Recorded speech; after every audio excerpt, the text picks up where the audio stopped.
Hola, hola, saludamos a todas las personas que nos acompañan hoy aquí en Entrevistas y Letras con Silvia Rivera.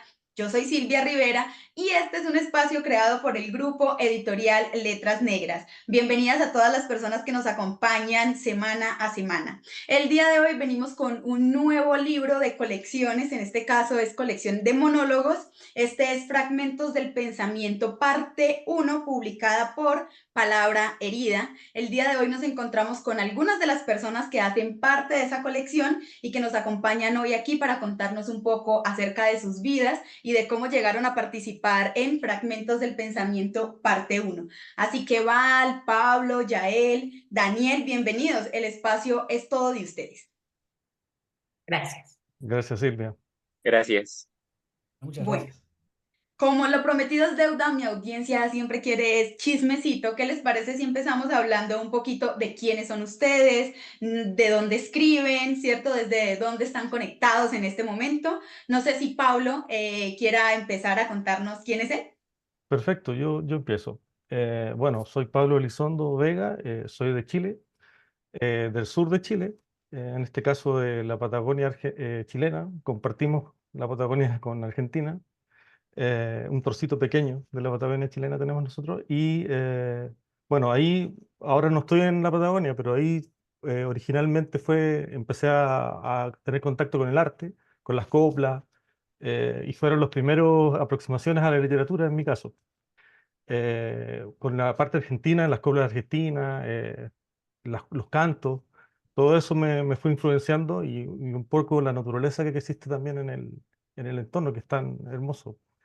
Eh, Eso, más que nada la aproximación fue con la poesía en este caso y luego con el periodismo. De muy pequeño empecé a tener interés respecto a las noticias, a las crónicas. Y por ahí fue mezclándose esto hasta que descubrí el nuevo periodismo, que es como esta mezcla de literatura con periodismo. Y actualmente ya me he alejado del periodismo y estoy más en ciencia, entonces hay una mezcla bien extraña en cuanto a lo que escribo. Eh, y en el caso de este cuento, digamos, que participé yo en fragmentos de pensamiento, fue una inspiración de un personaje que es artista de la Patagonia, que vivía en aislamiento y le ocurrieron ciertas situaciones bueno, después podemos comentar. Eso, por mi parte, no sé qué más puedo decir. Pablo, muchísimas gracias. Me encanta cuando alguien dice que empezó en las letras con la poesía, porque la poesía nos ha Sí, arropado a todos desde siempre y nos ha sí. dicho, vengan, soy el Y es lugar algo, perfecto para y, quienes quieren empezar en este mundo. y es algo que ayuda muchísimo después en narrativa. Es algo que muchísimo. ¿Qué tal si Val nos cuenta un poquito acerca de quién es ella? Bueno, mi nombre es Valeria Cornú. Yo escribo desde hace muchísimos años. Igual empecé desde muy niña. Creo que mis inicios fueron mis abuelas. Las abuelas eran mis primeros inicios con la literatura, con los cuentos. Mi madre también nos leía todo el tiempo, todas las noches. Entonces ahí yo, no sé, empecé a crear historias en mi cabeza desde muy pequeña. Soy actriz, bueno, administradora y otras cosas, empresas, pero estudié arte dramático, lo cual me ayuda muchísimo a ponerle voz a mis personajes. Creo que me ha ayudado mucho en la literatura. También la poesía fue mi primer amor y ahora el cuento es mi amor eterno. Me encantan los cuentos, amo escribir cuentos. Tengo una novela por ahí, pero realmente escribir, yo escribo porque tengo muy mala memoria y entonces lo hago como para poder trascender, no morir en el olvido, y es la única forma que tengo como de vivir esa otra vida que podría haber sido y no fue. Y me encanta escribir. Creo que todos podemos escribir, todos tenemos un escritor dentro, esa es mi teoría. Somos contadores de historias por naturaleza y lo único que hacemos los escritores es ponerlas en un papel, ¿no? O en una computadora ahora, pero realmente todos los seres humanos somos contadores de historias. Y pues ya, ese es En realidad mis inicios pues fueron esos, el teatro desde muy pequeña y la poesía. Ay, qué emocionante. Me gusta mucho encontrarme a actrices y actores escribiendo porque esa es una parte de la formación en la que uno aprende muchísimo, ¿no? Yo como buena hija teatrera hasta las venas he aprendido muchísimo a llevar el teatro y a llevar las herramientas que uno utiliza para la creación de personajes a la escritura de personajes. Conocer el personaje desde el interior y habitarlo antes de escribirlo lo hace más creíble, lo hace más real. Hay cierta cosa ahí y en muchas de las entrevistas aconsejo a la gente utilizar herramientas y técnicas utilizadas en el teatro para la escritura, porque facilita muchísimo las cosas y a veces no nos damos cuenta, pero para mí de las mejores escrituras que hay son de las que escriben personas que no se dedican como tal a la escritura, sino que tienen profesiones que los acompañan. Entonces, médicos que escriben, profesores que escriben, porque esa literatura empieza a ser una mezcla muy divertida, a diferencia de las personas que están consagradas, que uno sabe que han trabajado para entregarle a uno ese material y están muy por una línea clarísima. Entonces, me gusta mucho cuando hay esas combinaciones porque en su escritura se va notando un poquito esos rasgos. ¿Qué tal si Daniel nos cuenta desde su multiverso quién es él?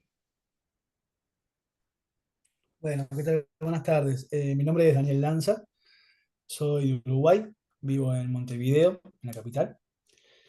Em, También tuve contacto de pequeño con la lectura.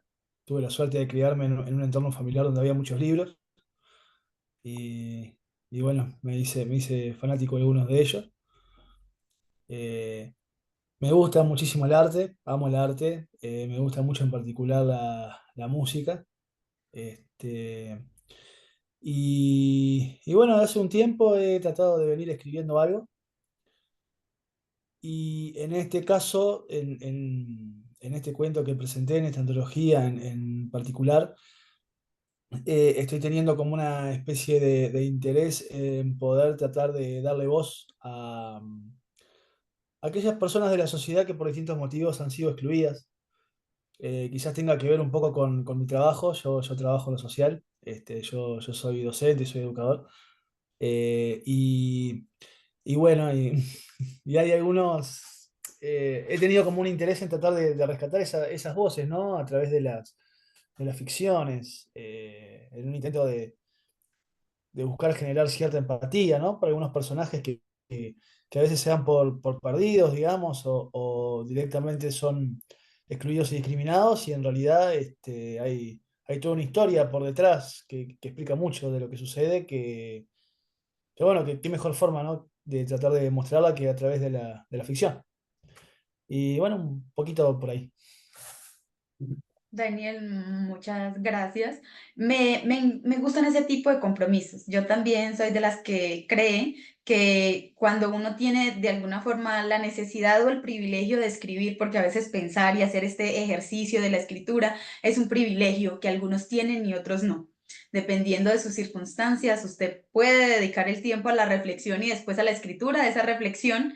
Entonces, uno carga una suerte de obligación con algunos otros que quisiera uno en ese camino poder llevar. En este caso yo siempre pienso en las mujeres y en la importancia de rescatarnos a nosotras mismas en la literatura y me gusta que hayan por ahí otras personas tratando de rescatar esas voces que han sido apartadas del hecho creativo y de la historia, porque pues no aparecer en lo escrito es perderse poco a poco en la historia y más porque pues la narración oral ha empezado a quedar un poco relegada en estos momentos, entonces, qué bueno. ¿Qué tal si ya él nos cuenta, pues, quién es él y cómo llegó hoy aquí? Hola, yo soy Yael, yo soy de Ciudad de México, tengo 22 años y pues yo también me dedico al teatro, estudio literatura dramática y teatro aquí en la UNAM, soy actor, soy dramaturgo y pues bueno, generalmente mi primer acercamiento a la literatura fue con mi mamá, siempre me leía como cuentos, poesía, ese tipo de cosas que yo no lograba entender, pero que, no sé, por alguna razón me llamaban. Y ya conforme fui creciendo y todo esto, pues creo que mi acercamiento como un poquito más profundo fue, por ejemplo, hacia las novelas. Me gusta mucho la historia, la novela histórica es algo que me encanta mucho. Y ya ahorita, pues por lo mismo de que estudio teatro, pues evidentemente el teatro, ¿no? Es como lo que más leo, lo que más he explorado. Y de hecho, pues el monólogo es como una de mis formas favoritas. Creo que tiene mucha carne, mucho sabor. Y justo esa parte de no solamente el escritor como fuerza de creación, sino también nosotros como actores, por ejemplo, qué podemos encontrar o qué le podemos dar a un texto para que ese texto, pues al final del día tiene que ser representado, tiene que ser leído en voz alta, ¿no?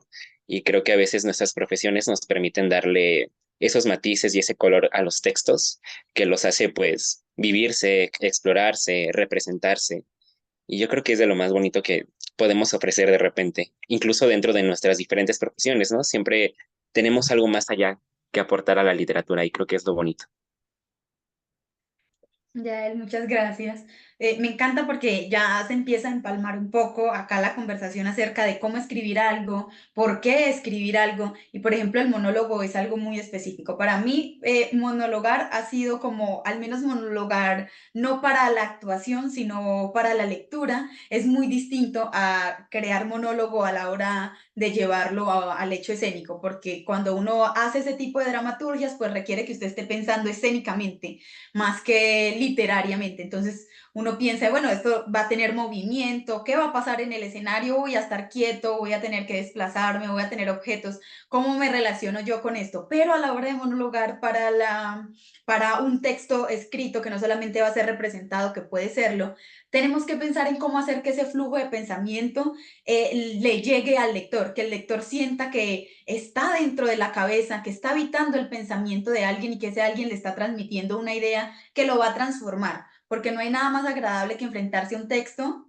que aunque sea corto, usted es uno antes de leerlo y se transforma en alguien diferente cuando lo lee. Esa es la magia para mí del relato corto, del monólogo, del cuento corto, ¿no? Que en un fragmento muy pequeño uno puede quedar conmovido y puede quedar atravesado por muchas emociones, pero también creo que ese es un arma de doble filo a la hora de escribir cuento corto, que uno siempre ve las historias como en tamaño grande. Cuando uno se enfrenta a la escritura de un cuento, hay tanto que decir y tratar de meterlo ahí es muy difícil. Y ahora imagínense tratar de la psique de un personaje, agarrar un fragmento que sea lo suficientemente conciso como para que mueva a nuestro lector, pero que al mismo tiempo le permita imaginar el resto de esa psique, que puede ser infinita en este caso, sin que eso haga que ese fragmento sea irrelevante. Entonces, mi pregunta es, ¿cuáles son esas herramientas que ustedes utilizan a la hora de escribir monólogos en este caso para poder que ese flujo de pensamiento le haga sentir al lector que está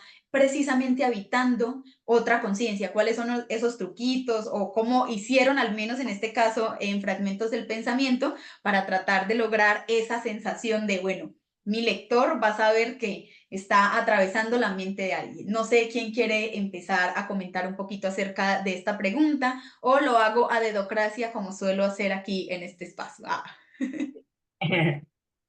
Bueno, Val. Yo, Ah, este, bueno, creo que para hacer un monólogo lo que tienes que hacer es meterte, como bien dijiste hace rato, en el personaje. Por cierto, soy de México, creo que no dije que era de México.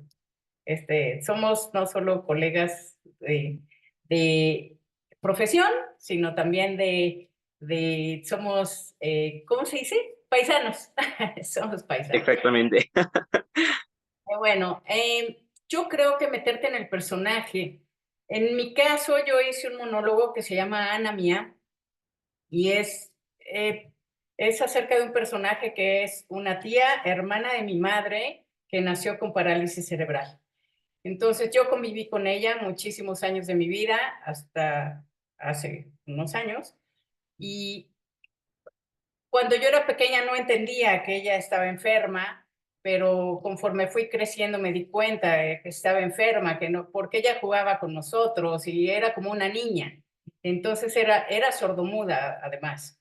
Entonces Para mí fue una gran revelación cuando, como a los 7 años, por ahí míos, me di cuenta de que mi tía no era igual a los demás, que por eso jugaba con nosotros manotazo y dominó y demás, y siempre estaba con los niños y no con los grandes, y en fin. Pero entonces ella, yo la quise mucho, para mí era como una gran aventura estar con ella, porque era un ser muy divertido, siempre estaba de buen humor, siempre tenía unos comentarios muy chistosos.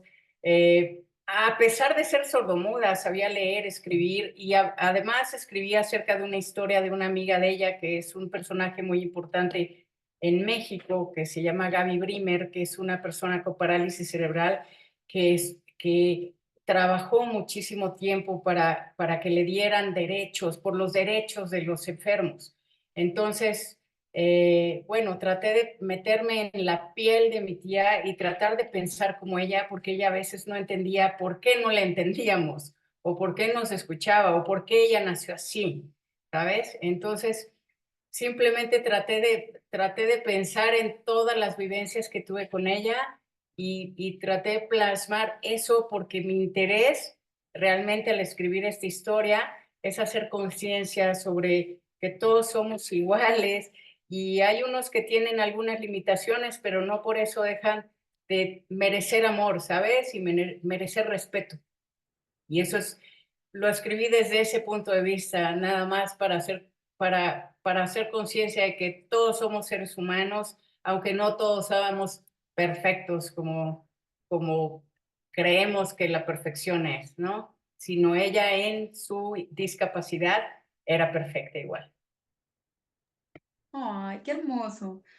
A esto me refiero cuando es importante alzar la voz por otras voces, porque a veces pensamos que en el mundo tenemos que cambiar a las personas cuando es más sencillo cambiar lo que hay en el mundo. Si alguien nace con una condición que le dificulta habitar el mundo, no tenemos que hacer del mundo un lugar más difícil de habitar para esta persona. Deberíamos de poner todas las condiciones alrededor para que su vida se iguale a la de los otros y pueda vivirla con más tranquilidad y más naturalidad, pero hacemos el ejercicio contrario de decir como, no, es que esta persona no encaja al mundo, como si el mundo fuera algo estático, que no pudiera transformarse, sino tuviéramos la posibilidad de hacer del mundo un lugar mucho más cómodo y habitable para las personas, que simplemente son diferentes, creo yo. Es como, bueno, sí, nací diferente en el mundo y tengo derecho a habitarlo tanto como lo tiene una persona que nació dentro de lo que se considera normal. Y dijiste una herramienta maravillosa que es escribir sobre personas que conocemos, las experiencias que nosotros tenemos con esas personas y la relación que entablamos con ella en el mundo nos permite hacer de esos personajes mucho más verídicos y mucho más creíbles. Por eso, para mí, creo que en la escritura una herramienta fundamental es eso, es hablar de las cosas que conocemos, al menos como primer paso. No estoy descartando el hecho de que imaginemos y creemos también a partir simplemente de nuestro pensamiento, pero facilita muchísimo las cosas cuando nos volcamos hacia personas y experiencias que ya hemos tenido, porque permite que sea la experiencia mucho más colectiva. Otros viven las mismas cosas que yo y pueden sentirse identificados a través de la escritura. Bueno, ¿qué tal si Pablo nos cuenta un poquito Sí, acerca de cuáles son sus truquitos sí, para escribir monólogo? sí. Mencionaste, mientras hablabas, mencionaste algo que me resonó mucho, que era lo que dice Cortázar, que es el trampolín psíquico. Cuando hablaste de los cuentos, me vino esa imagen inmediatamente, que el cuento deja de ser un poco la anécdota, ¿cierto? Y tiene esa profundidad bueno, todos los cuentos, me tocó también leer los cuentos de mis compañeros de antología y todos consiguen eso, ¿cierto? Este trampolín psíquico que te permite conectar con otros planos que sale de la mera anécdota, ¿cierto? Me recordó eso cuando hablabas tú. Uno de los recursos que yo utilizo, que me gusta mucho utilizar, y porque tampoco tengo muchos recursos, es uno de los que uso porque me gusta y porque es poco que tengo, digamos, es el monólogo interior. Me gusta mucho y lo utilicé en mi cuento de la partida porque esa técnica o esa forma de escribir me permite mucho desarrollar la parte poética, mi narrativa poética.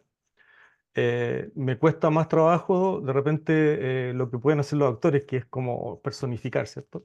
Por eso que me cuesta mucho las novelas también, creo yo. Y me gustan más los cuentos en ese sentido. Se me es más fácil, me cuesta muchísimo más la novela.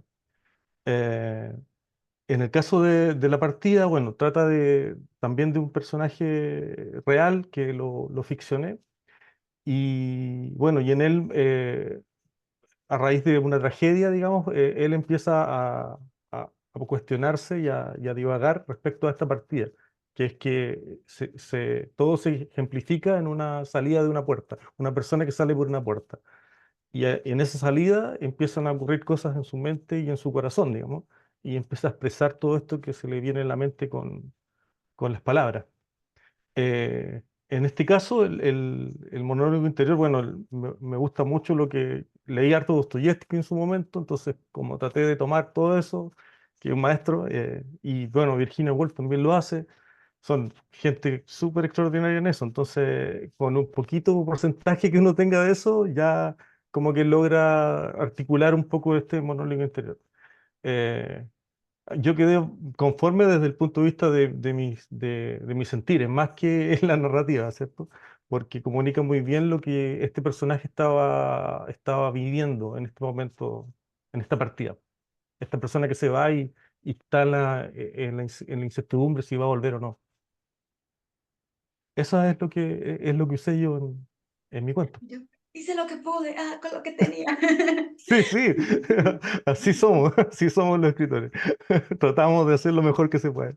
Ahí la intentamos con todas. Sí, creo yo que el flujo de Sí. pensamiento ya es algo que uno puede conseguir muy fácilmente y también se hizo hace un tiempo en la novela lírica. Yo aconsejo en ese punto para el monólogo leer novela lírica porque la novela lírica rompió con toda esa estructura de la novela y llegó a empezar a revolucionar y a poner los pensamientos de los personajes y sus sentires internos por encima del entorno. Entonces fue una ruptura y en algún momento se hicieron novelas líricas brutales que perdieron el tiempo, pero nunca el flujo de pensamiento. Siempre sabíamos lo que los personajes estaban pensando. Entonces creo yo que para, no sé, para poner más llenita nuestra caja de herramientas, porque yo creo que así funcionamos los escritores.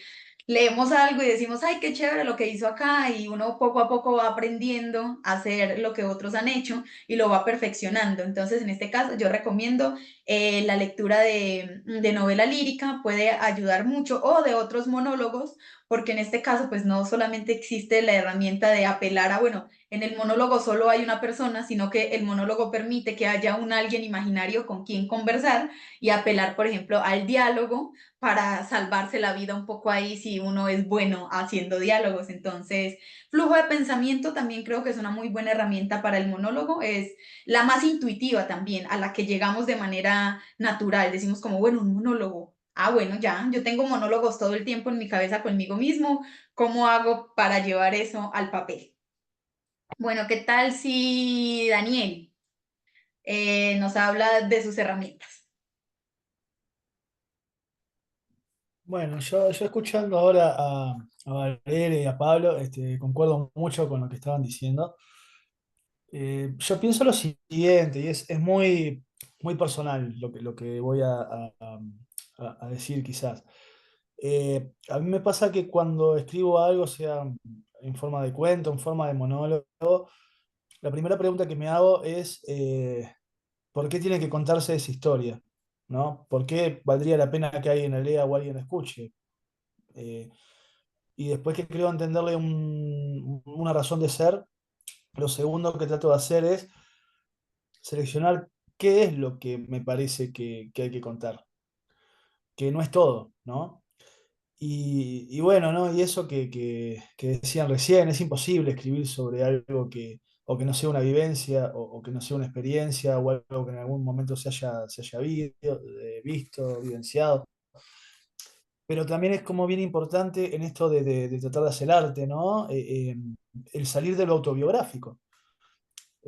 Sin poder evitar la biografía, ¿no? Que está siempre presente ahí en todo lo que hacemos, salir de lo autobiográfico en nuestras creaciones, digamos. Eso es un poco lo que yo me he propuesto en los últimos tiempos, porque he desarrollado la teoría de que uno de los motivos por los cuales me cuesta mucho a veces en un cuento simplificar la palabra al punto de que sea un cuento, tiene que ver con esa cuestión autobiográfica, ¿no? Que uno tiene esa necesidad que es personal, que no es de los demás, de contar mucho y de explicar y de tratar de darse a entender.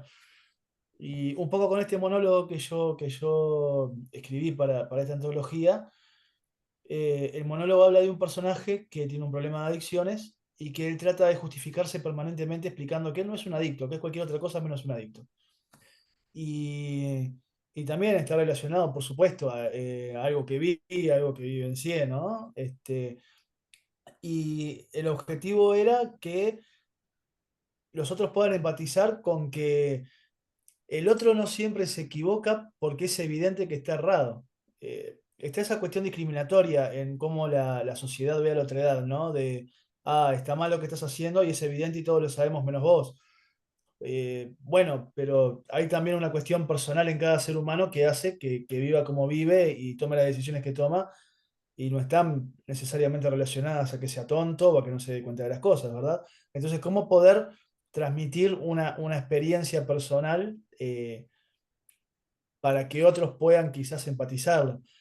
Y me costó mucho seleccionar porque tuve que dejar pasar tiempo. Yo pienso que yo me imagino el ser humano como una especie de rompecabezas que está permanentemente armándose y desarmándose, ¿no? La vida como una especie de rompecabezas que todo el tiempo se arma y se desarma. Y en el momento de la descomposición yo creo que surge la materia prima para hacer arte y para expresarse y los sentimientos están más a flor de piel. Pero es cuando se da ese momento de la recomposición, me parece, cuando uno puede agarrar todo eso y convertirlo en algo que vaya más allá de lo autobiográfico. Porque tratar de escribir algo cuando uno está roto es casi como tener un hijo. Uno se cree que hizo algo absolutamente maravilloso y que es indiscutible que es perfecto. Y no está dispuesto a escuchar que se le reciban críticas y está todo el tiempo tratando de explicar por qué hace lo que hace y lo defiende a muerte, aunque sea indefendible. Porque me pasó a mí, porque yo lo viví, porque yo lo lloré, porque yo lo presencié, ¿verdad?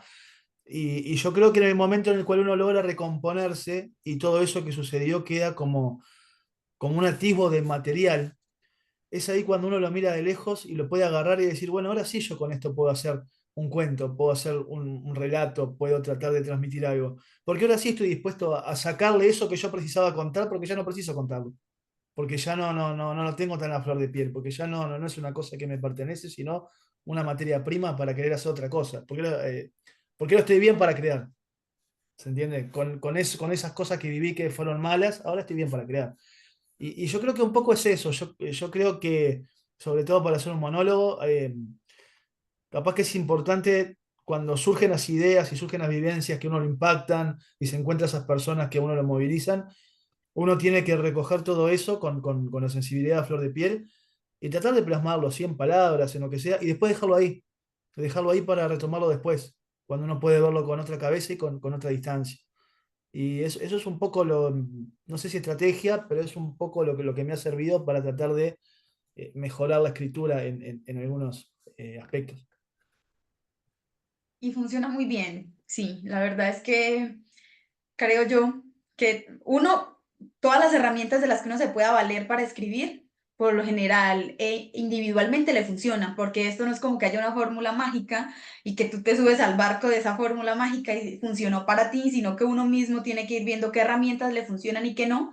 Pero a mí en lo personal, tener una estructura, que eso es como un plan de escritura, no sentarse a escribir sin un plan. Muchas veces decimos como, uy, tengo una idea y pum, la voy haciendo y ese primer borrador, pues es el magma, es lo que uno vomitó ahí cargado de todo el momento y las emociones, pero poder agarrar ese magma y tener al menos la fuerza de voluntad de agarrar ese magma, hacer una estructura sobre ese que ya existe y volver a reescribirlo con todo lo que implica, porque a veces somos muy melancólicos, es como, ay, no, es que eso que escribí ahí ya me había gustado tanto que es como la mejor versión que puedo encontrar de esto, pero en realidad eso de agarrar nuestras historias en bruto y después darle la organización, por ejemplo, en este caso de encontrar cuáles son las partes que tiene un monólogo, dónde está el inicio, cuál es el clímax que le voy a poner a mi monólogo y cómo lo voy a resolver para luego agarrar la información que tengo y modificarla y poner en el principio lo que quiero poner hace que las historias tengan muchísima más calidad en cuanto a la forma, que es importante. A veces tenemos muy buenas historias, pero no somos tan habilidosos a la hora de que tengan buena forma.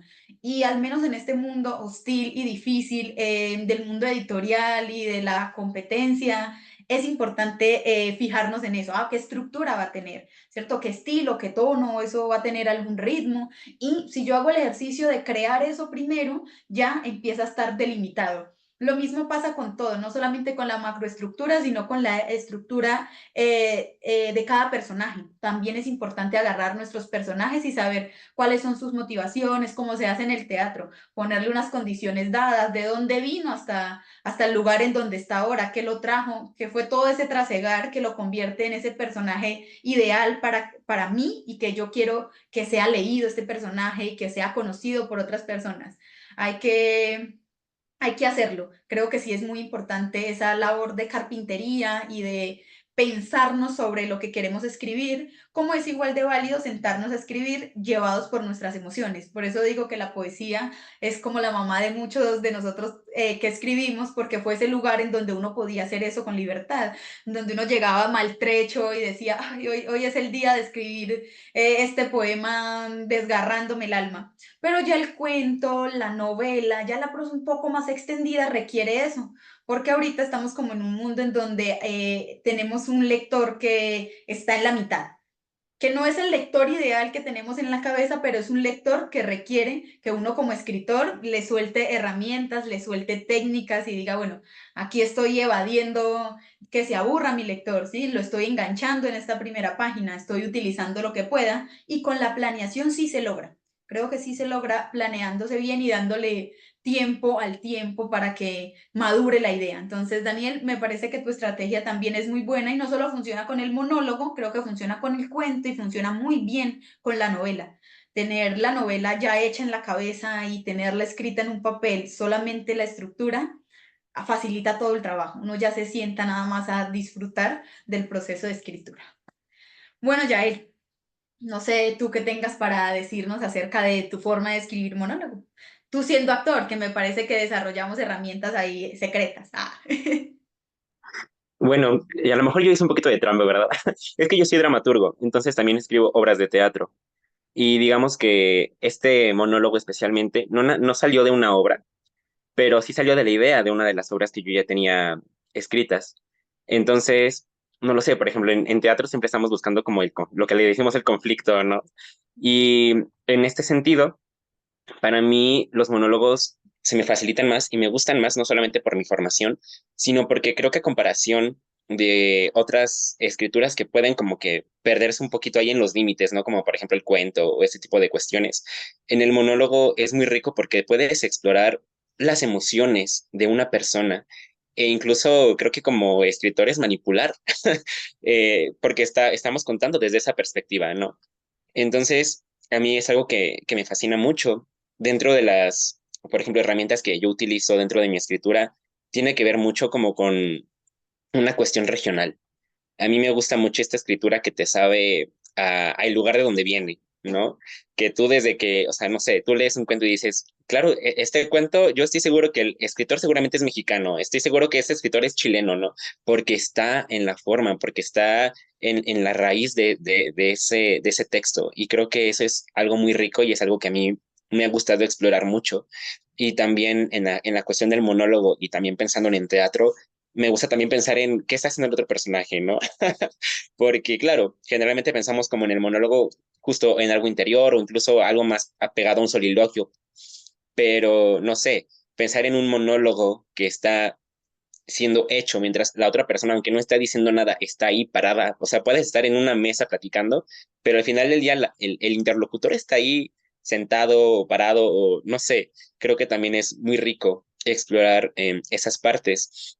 En mi caso, mi monólogo se titula La Madre y yo quise explorar un poquito, yo no soy mamá, ¿verdad? Pero creo que algo que yo concuerdo mucho es escribir desde lo que conocemos o desde lo que vemos, ¿no? No podemos, yo sí creo que no podemos hablar de algo que no conocemos o no tan prontamente. Eh, Tristemente o lastimosamente, pues em, vivimos situaciones en donde la maternidad es muy romantizada, en donde la maternidad es como este ideal sobre que la mamá se tiene que sacrificar y tiene que dar todo por sus hijos, ¿no?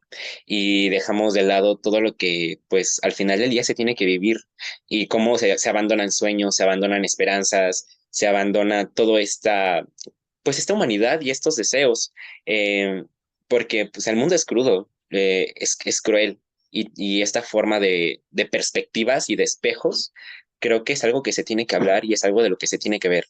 Entonces, pues no lo sé, yo intenté explorar mucho con una cuestión, pues vamos a decirlo como de crudeza, de, de intentar dar otras perspectivas, ¿no? Porque siempre nos ponemos, o sea, yo en mi caso como hijo, siempre nos ponemos como en la cuestión del hijo que sufre, del hijo al que se tiene que dar todo, ¿no? Y se nos olvida que nuestra mamá también es una persona que está aprendiendo a ser también mamá, ¿no? Que no venimos con un instructivo, que no venimos con muchas formas que de repente la sociedad sí les exige a ellas, ¿no? Y pues a lo mejor muchas mamás dicen como yo quiero mucho a mis hijos, pero pues yo creo que por unidad romantizada, ¿no? ¿Cuántas mamás a lo mejor no quisieran decir, ¿sabes qué? O sea, yo ya no quiero esto, yo ya quiero dedicarme a otra cosa, o yo ya quiero hacer lo otro, pero no se puede. Entonces, yo intenté explorar como mucho dentro de esto y pues nada, estructuralmente, eh, a mí me funciona, por ejemplo, escupir, vomitar todo lo que tengo, así, dejarlo ir, dejarlo ir, dejarlo ir. Eh, mi profesor de dramaturgia de la facultad dice que la escritura es como un músculo, ¿no? Que tienes que estar escribiendo todo el tiempo, aunque no vaya a ser como la obra o lo que quieras, pues de ahí puedes ir como sacando lo que necesitas, ¿no? Y yo digo que también se tiene que justo que dejar marinar el texto, volverlo a leer y decir, ok, ¿no? O sea, yo apenas la semana pasada todavía volví a releer el texto que mandé para esta colección y dije, uy, yo ya queriendo corregir varias cosas, dije, no. Em, pero al final del día creo que también es eso, es aprender a soltar los procesos, ¿no? Igual tuve otra profesora que nos decía, si tú vas a escribir y todo el tiempo quieres estar corrigiendo, jamás vas a publicar nada, ¿no? O sea, siempre encontramos nuevas cosas, siempre encontramos una palabra que ya queremos cambiar, siempre encontramos una idea que queremos reemplazar. Y creo que como escritores también tenemos que aprender eso, aprender a soltar y aprender a ser críticos con nuestros propios textos, ¿no? Así como criticamos a veces los de otras personas, criticar lo propio, ¿no? Y entender que pues, no vamos a encontrar nada nunca perfecto. Y creo que también en eso está lo bonito y el sabor de una escritura, en la imperfección que a veces podemos encontrar dentro de las palabras, dentro de la estructura, dentro de las ideas que a lo mejor nos podemos llegar a contradecir en algún momento. Y creo que es parte de esa humanidad que hay dentro de lo que escribimos. Y dijiste tantas cosas interesantes en este momento que no sé por dónde empezar. Uno, resalto muchísimo la herramienta de la jerga a la hora de escribir. Para mí, yo creo que es algo que está como renaciendo en Latinoamérica, en las diferentes literaturas latinoamericanas que he visto. Creo que incluso el boom latinoamericano tenía una suerte de compromiso con eso, pero todavía les aterraba mucho porque fue un momento en donde se estaba necesitando mucha aprobación externa. Si en Europa decían que esto era bueno, entonces exoticemos un poco lo que es acá, lo que es este continente, para tratar de vender esta idea de los buenos escritores y de que sí hay cosas que contar desde acá. Pero siento yo que hay una nueva ola de escritura que se preocupa realmente porque entre latinoamericanos nos sintamos identificados, sin importar que el hecho de utilizar jerga sea algo que nos dé miedo, porque a veces pasa, nos da miedo porque pensamos que no nos van a entender en otros lugares, que la gente va a decir, no puedo leer esto, pero en realidad estamos en un momento en donde el acceso al Internet permite que uno googlee las palabras y simplemente resuelva sobre la marcha. Uno de los textos que más me gusta leer a mí son de los escritores que se comprometen con el lenguaje de sus regiones. Entre más particular sea el lenguaje, me parecen más interesantes las historias, porque narran eso, lo pequeñito. Creo que ya pasamos una etapa donde narrábamos lo grande, todo iba hacia lo universal, todo queríamos abarcar a toda la humanidad en un solo magma que dijéramos, podemos definirnos como esta cosa, pero en realidad es muy difícil en un mundo tan pluriétnico y nosotros como latinoamericanos vivimos en regiones en donde hay una mezcla de todo y es difícil tratar de definir esa cosa, pero a través de esta utilización de cada una de las jergas, disfruta uno mucho la lectura, lo pone en un lugar, en un ambiente, con personas particulares que sus vidas sencillas tienen muchísimo sentido. Entonces, a mí sí me gusta mucho esa herramienta para lograr, sobre todo, caracterizar o hacer la atmósfera. Usted no tiene que poner a su personaje a decir a estar en ningún lugar. Con la forma en la que habla, el mismo personaje se da un lugar, se da unas características, incluso se puede dar una etnia. Entonces, me parece una herramienta maravillosa a la hora de escribir y siempre insto a los escritores a decir, no tengan miedo de utilizar coloquialismos, cómo hablan en su región, cómo hablan en su país, porque ahora se trata de una literatura que sea hecha para nosotros, sí, entre nosotros. Por eso hago este espacio, por eso converso con ustedes y me gusta leerlos y me gusta saber qué es lo que está pasando en México, en Chile, en Uruguay, me gusta saber qué está pasando alrededor de Colombia y es muy lindo. Y tocaste además otro tema hermoso sobre la maternidad y como la importancia que hay. Daniel, te quedaste sin cámara. En exponer precisamente estos lugares en donde hay mucha vulnerabilidad y otra cantidad de cosas y explorarlo también desde, no sé, desde cómo lo veo yo. Sí, es muy difícil uno que no es mamá poder narrar la experiencia de la maternidad, pero incluso las mamás a veces no tienen el tiempo suficiente para contar sus propias experiencias y tal vez verlas escritas en otros espacios les permita darse cuenta del círculo en el que están. Porque a mí me tomó prácticamente 20 años de mi vida ser consciente de que mi mamá era una persona. Porque mi mamá siempre había sido mi mamá. Ella no tenía otra labor en la vida más que ser mi mamá. Y cuando yo me convertía al fin en una persona, me di cuenta, ay, mi mamá también es una persona. Y cuando yo no esté en su vida, ella va a seguir siendo una mujer, una esposa, una amiga, una empresaria, ¿sí? Va a seguir habitando esos lugares que le pertenecen y que yo nunca conocí porque ella era mi mamá. Y era todo lo que podía ver yo en ella. Entonces, qué chévere que exploremos precisamente esos espacios grises que hay. Bueno, ¿qué tal si pasamos a la parte que me parece más interesante a mí de estas entrevistas, que es vamos a promocionarnos? Me gustaría que dijeran el título de su monólogo y que trataran de definirlo, no sé, en una frase o en una palabra, para que el público tenga ganas de leer Fragmentos del Pensamiento, parte 1.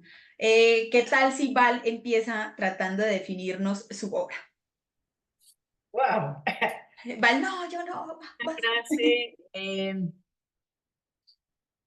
pues no sé, mi monólogo se llama Ana Mía, como ya les dije. Ana era un gran personaje en la vida. Nadie la entendía. Sin embargo, ella siempre fue parte de este mundo y merece la pena conocer un poco de su vida.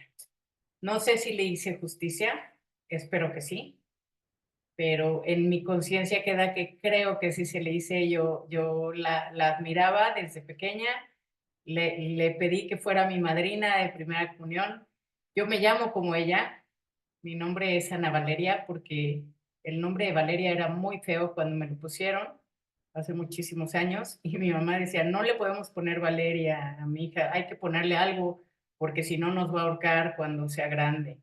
Y entonces me pusieron Ana Valeria. Nadie me dice Ana Valeria, más que mi madre me dice Ana, hasta la fecha siempre me ha dicho Ana, todos los demás me conocen por Valeria.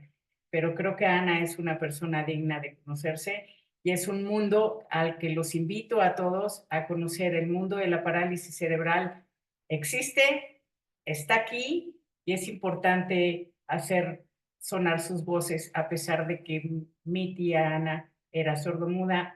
Esta fue la manera mía de hacer oír su voz.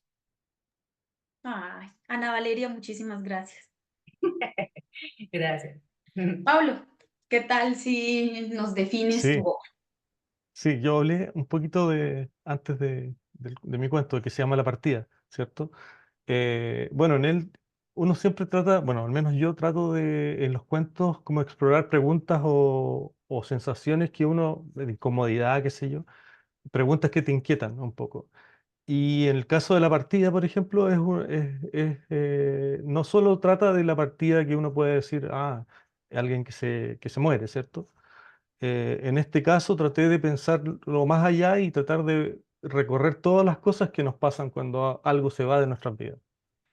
Y bueno, el cuento explora todo eso y sobre todo se detiene en la exploración de que tú no puedes cerrar esa puerta, o sea, no puedes terminar la partida unilateralmente. Es decir, si alguien se va, tú no eres, o sea, la persona que se va no es la dueña de esa partida, sino que también tú. Siempre se le atribuye al que se va, ¿cierto? Y un poco es el juego del cuento o de este monólogo. Y esa es la exploración. Entonces, finalmente para hacerlo sintetizar el argumento, es un artista que está en aislamiento, porque está en una zona muy aislada, y eh, de pronto está tan ensimismado en su arte que no alcanza a escuchar lo que le dice la pareja, o la persona, o el amigo, o la madre, no sé. Ahí queda libre interpretación de cada uno, ¿cierto? Y luego esta persona no vuelve. Y él se empieza a preguntar qué es lo que ocurre con esta partida. Y empieza a conectar como con qué pasa si no la veo más, qué pasa si no lo veo más, ¿cierto? Y todo esto estructura el cuento. No voy a decir el final por razones obvias, pero todo esto estructura el cuento y esa es la exploración, básicamente. Creo que esa es la síntesis. Pablo, muchísimas gracias. Esto yo le pondría crónica de una gosteada anunciada. Nada. Sí. Daniel, ¿qué tal si nos defines un poco tu obra? Bueno, en este caso, mi monólogo se llama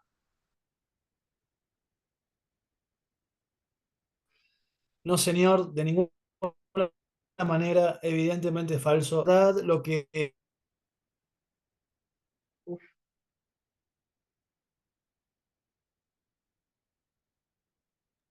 Daniel, no te se trata de escuchamos. una persona que para la humanidad que lo ve tiene claramente un... perdón, estoy con un problemita de internet, de conexión. No sé si me escuchan ahora. Te estamos escuchando nada más. Ujú. Perdón, sí, se me fue la cámara. Eh, bueno, mi monólogo trata de una persona que tiene problema con las adicciones y para toda la humanidad que lo observa las tiene, pero él sostiene que no. Entonces, todas esas acciones que él desarrolla, que para los demás son evidentemente un problema de adicción, él trata de justificarlas dándoles otra perspectiva. No es que él no sepa lo que está haciendo, sino que él las ve de otra manera. Y de algún modo, a medida que se va desarrollando el relato, el monólogo, quedan como esas dos posiciones encontradas, donde pareciera ineludible ver el hecho de que la persona es una adicta, pero por el otro lado, él sigue manteniendo la otra versión de que sus problemas pasan por otro lado.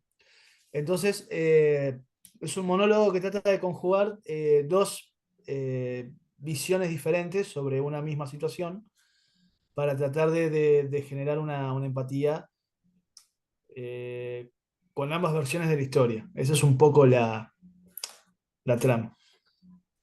Suena muy interesante más en estas sociedades donde claramente todos somos adictos a algo y estamos muy dados a tratar de juzgar a quienes son adictos a cosas que son ilegales, ¿no? Cuando todos estamos en un mundo en donde somos adictos a cosas legales, me parece una reflexión interesante, ¿no? ¿Hasta qué punto podemos juzgar a los otros como adictos sin caer nosotros precisamente en el juego de ser adictos a otras cosas, aunque esas cosas no sean ilegales, que es creo que lo que hace que algo sea correcto o no, ¿no? Si es ilegal, pues sea un buen adicto, pero si es ilegal, entonces eres un mal adicto.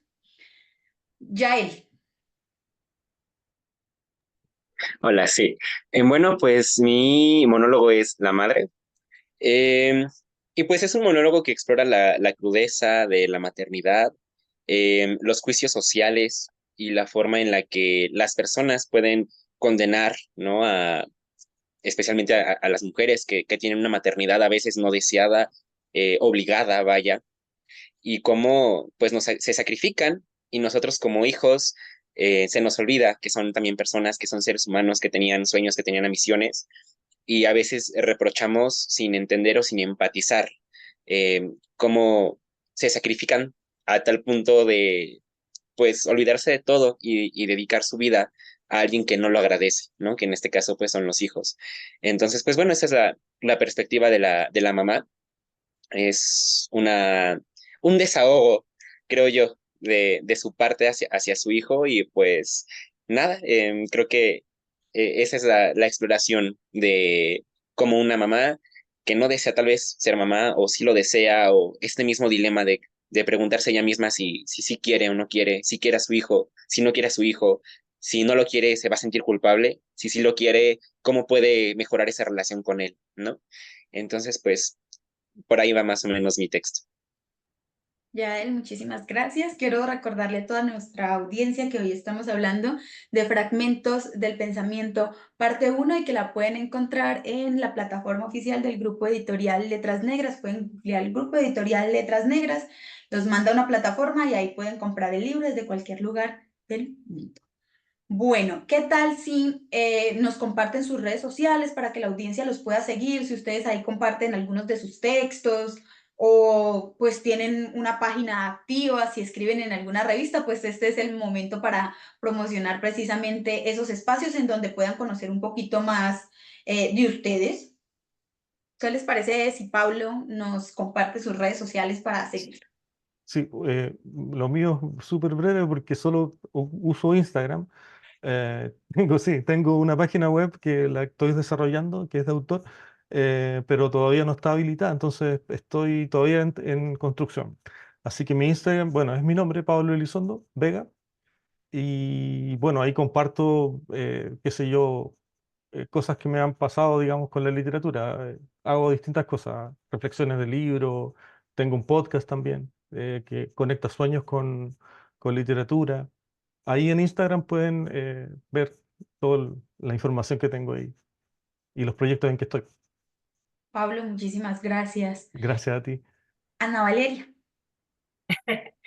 Mi Instagram, bueno, tengo un Instagram nuevo porque ya quiero dedicarle como que el personal y el de escritora. El de escritora se llama, es @ amo escribir historias. Y pues es un Instagram medio nuevo, pero ahí he publicado los libros que he escrito, en las antologías en las que participo y algunos concursos que he ganado y demás. Y en Twitter, ahora ex, soy @valcornu. Ahí también escribo pensamientos, antes escribía todos los días ahí, durante años escribí todos los días ahí. En el momento que lo cambiaron a ex, no sé por qué siento que es un tache. Y entonces ya no puedo escribir, es rarísimo, porque yo escribía diario, diario, diario, diario. Una frase, algo, ¿no? Porque aparte antes eran muy pocos caracteres los que se permitían. Y yo escribí diario por muchísimos años, desde que es X ya no escribo diario, pero bueno, ahí también estoy activa todo el tiempo y pues ya. Muchísimas gracias. Yo esperando que alguien me diga, yo escribo secretamente en Wattpad y yo sé. Ah. Yael, no sé si quieres compartirnos tus redes sociales. WhatsApp no, pero uso Instagram, es @cucaracha novohispana. Eh, y pues nada, ahí de repente estoy pues escribiendo, subiendo algunas cuestiones de proyectos que próximamente voy a presentar, sobre todo pues obras de teatro para quienes pues radiquen aquí en Ciudad de México. Y pues creo que es la única red social que tengo como tal. Muchas gracias. Y por último, Daniel. Bueno, yo tengo un canal de YouTube y un canal de TikTok donde subo realmente algunos relatos que escribo. Ambos se llaman Los omisos del encierro, que es el nombre de un libro de cuentos cortos que publiqué hace 2 años. Y después en Instagram también estoy. Ahí también subo alguna cosa que escribo y comparto alguna convocatoria en la que aparezco y demás. Mi Instagram es @chispa811, pues Chispa es mi apodo de toda la vida y bueno, ya me quedó históricamente. Y tal, esas son mis redes sociales. Bueno, muchísimas gracias. Bueno, gracias por estar aquí. También muchas gracias a la audiencia por acompañarnos.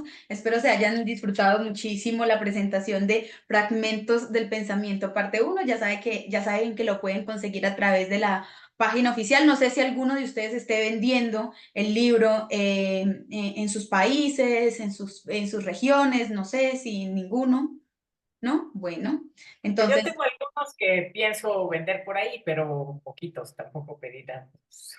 Pues aprovechar, Bueno, ¿cierto? quiero Que agradecer, aprovecho a agradecer a Palabra Herida y a ustedes por esta oportunidad. La verdad es que para los escritores a veces es difícil tener esta proyección y tener como un cierto apoyo y poder contar nuestras historias y que alguien las lea, porque la verdad es que creo que todos nosotros no escribimos para nosotros mismos, escribimos para que nos lean y el hecho que ustedes nos apoyen de esa manera es maravilloso. La verdad es invaluable para un escritor tener la oportunidad de que nos lean y que nos lean en otros países y en otros lugares. Está padrísimo. Es una manera de llegar a todos. Les agradezco mucho yo en lo personal por este apoyo. Ay, muchísimas gracias a ustedes también. Yo creo que esto ha sido un trabajo mutuo, ¿no? Tanto como nosotros los apoyamos a ustedes, nosotros sentimos su apoyo de regreso para que esto sea como un círculo que fluye. Yo creo que esto fue todo por hoy. Muchísimas gracias a la audiencia. No olviden que este es un espacio creado por el grupo editorial Letras Negras y que bendita sea la literatura. Hasta que nos volvamos a encontrar. Chao. Muchísimas gracias. Gracias.